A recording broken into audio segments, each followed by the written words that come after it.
நமச்சிவாயா. தென்னாடுடைய சிவனே போற்றி, எந்நாட்டவர்க்கும் இறைவா போற்றி. போன பகுதியில கிடைத்தற்கரிய அமைச்சர் பதவியும் வேண்டான்னு சொல்லிட்டு மறுபடியும் சிவத்தொண்டுல ஈடுபட்டு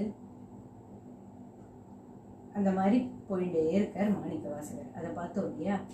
இதுல ஒரு நிகழ்ச்சி, மாணிக்கவாசகர் ஒரு தடவை என்ன பண்றார், திருப்பாதிரி புலியூர்னு இருக்கு இல்லையா, அதுல பாடலீஸ்வரர் சிவனோட பேரு.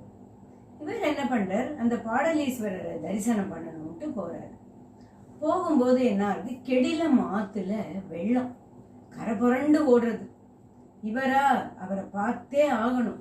அந்த கரையிலேயே படுத்துண்டு 3 நாளைக்கு அண்ணா